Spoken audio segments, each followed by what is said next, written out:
I have already sent you PDF of chapter 1 evolution. Hope you read the chapter. Today we'll discuss few things given in chapter evolution. First of all, let us try to find out the meaning of the word evolution. What is meant by evolution?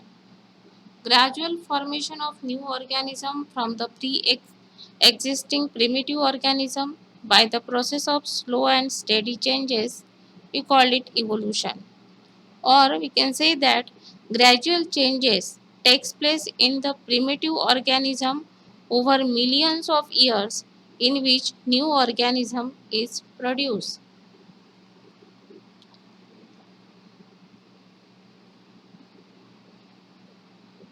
There are hundreds of lakhs of species present on this earth. We have observed some of them while we have heard some of others. And there are several others that exist no more now. They have become extinct. हम लोगों ने बहुत सारी species के बारे में सुना है और बहुत सारी स्पीशीज है जिसको हम आज भी देख रहे हैं। कुछ स्पीशीज जो है वो एक्सटिंक्ट हो गई है। एक्सटिंक्ट का मतलब कि वो स्पीशीज आज की डेट में हम नहीं देख सकते। जैसे कि एग्जाम्पल आपके बुक में दिया है dinosaur. Dinosaur is a extinct species, मतलब हंड्रेड्स ऑफ ईयर्स यानी 100 साल पहले या उससे भी ज़्यादा समय के पहले डायनासोर एक स्पीशीज थी या एक ऐसा एनिमल था जो कि अस्तित्व में था। बट आज उसके हमें सिर्फ फॉसिल्स देखने को मिलते हैं और उस फॉसिल्स के बेसिस पे हम कहते हैं कि डायनासोर जैसा एक कोई एनिमल था।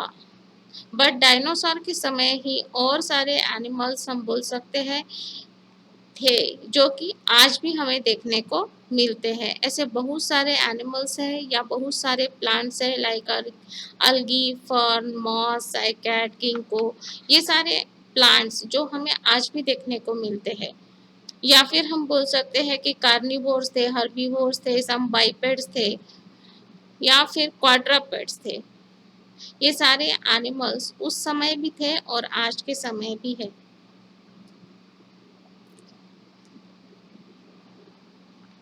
The birds that we see now, our list may extend even further. By the time of extinction of dinosaur, a number of giant mammals like elephant were observed to inhabit areas where the dinosaur lived.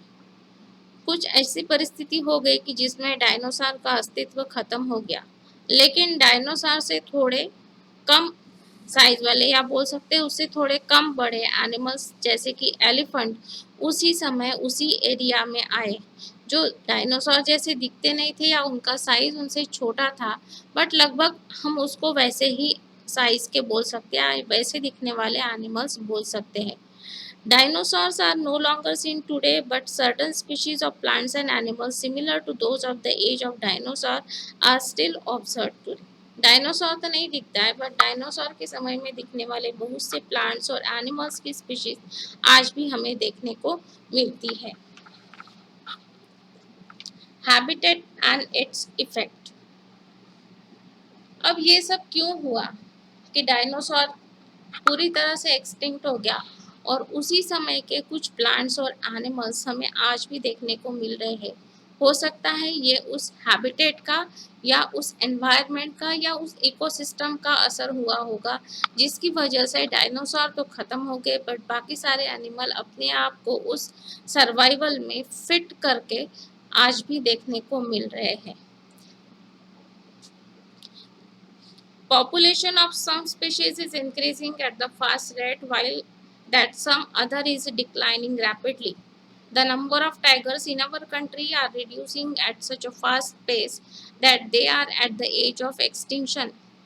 आज की date में हम देखते हैं कि tigers जो सबने देखे हैं वो हमारे देश में कम होते जा रहे हैं, at the edge of extinction, खत्म होने की कगार पे है। The same thing is happening with vultures, sparrows and certain other animals. चिड़िया भी आजकल बहुत कम देखने को मिलती है, मतलब they are at the edge of extinction, वो खत्म होने जा रहे हैं धीरे धीरे। और उसकी दूसरी बात देखेंगे तो ह्यूमन पॉपुलेशन जो है वो दिन बर दिन बढ़ती जा रही है, is increasing at such a fast pace that there is a rapid fall in the availability of resource in human habitat. Human population इतनी बढ़ती जा रही है कि लोगों को आज रहने के लिए घर नहीं है। तो फिर ये चिड़िया या फिर हम बोल सकते हैं टाइगर, ये क्यों ख़त्म होते जा रहे हैं? एक पॉसिबिलिटी है कि उनको जैसा एनवायरनमेंट चाहिए या इकोसिस्टम चाहिए वो उनके लिए अवेलेबल नहीं हो रहा है। दूसरी बात यदि हम देखते हैं तो उनको फूड रिसोर्सेज प्रॉपर फूड नहीं मिल रहा है। क्यों आप देखोगे टाइगर जनरली जंगल में रहते हैं और दिन बर दिन जंगलों की संख्या कम होती जा रही है। या चिड़िया को आप देखते हैं तो टावर आपके यहाँ मोबाइल या जो एडवांस टेक्नोलॉजी आई है, जो नेट इंटरनेट आ गए, इसकी वजह से चिड़िया दिखना कम हो गई है। मतलब ये एक रीज़न हो सकता है। दूसरा रीज़न हो सकता है कि उनको फूड नहीं मिल रहा है। आज लोगों का मतलब नंबर ह्यूमन पॉपुलेशन इतनी बढ़ती जा रही है कि लोग जंगल को काट के अपने मकान बना रहे हैं और फूड रिसोर्सेज जो है उसकी अवेलेबिलिटी धीरे धीरे कम होती जा रही है। मतलब हम लोग यदि ग्राफ देखते हैं फूड रिसोर्स और अनकंट्रोल्ड पॉपुलेशन ग्रोथ, तो हमें दिखेगा कि फूड रिसोर्स बढ़ रहे हैं, फूड रिसोर्सेज बढ़ रहे हैं, बट उस हिसाब से नहीं बढ़ रहे हैं जिस हिसाब से पॉपुलेशन हमारा बढ़ रहा है। मतलब हमारी फूड रिसोर्सेज की रिक्वायरमेंट ज़्यादा है और उतनी हम अवेलेबल नहीं कर पा रहे हैं, हमें दूसरे के ऊपर उसके लिए निर्भर होना पड़ रहा है।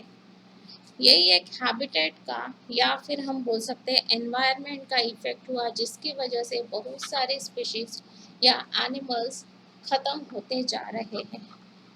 Next topic given in your textbook, page number 3, Voyage of the Beagle and Darwin's Experience.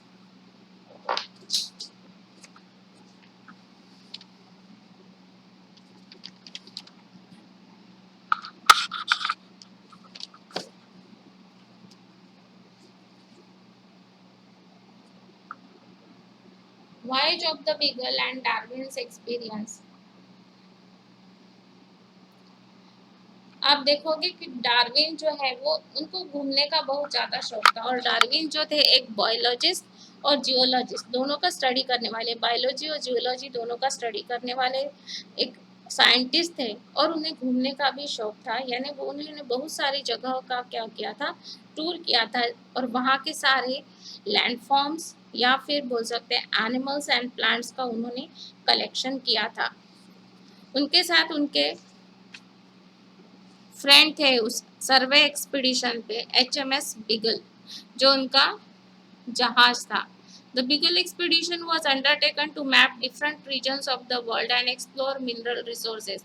Beagle expedition इसलिए एक्चुअली था कि वहाँ अलग अलग जगह के हम लोग लैंडफॉर्म्स देखे, वहाँ पे कुछ मिनरल रिसोर्सेस हैं तो उसको देखे, वहाँ की बायोडाइवर्सिटी का स्टडी कर सके।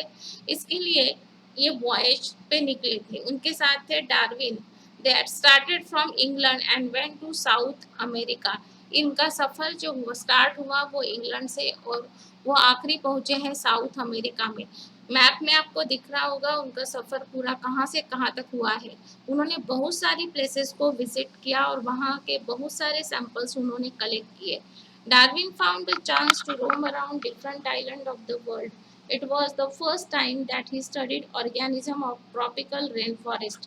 उन्होंने पहली बार ट्रॉपिकल रेन फॉरेस्ट को विजिट किया था, तो वहाँ के प्लांट का उन्होंने कलेक्शन किया, and he collected and observe different organism as well as remains of organism that fossil he collected, and बहुत सारे प्लांट्स को भी उन्होंने अपने साथ कलेक्ट करके लेके आए।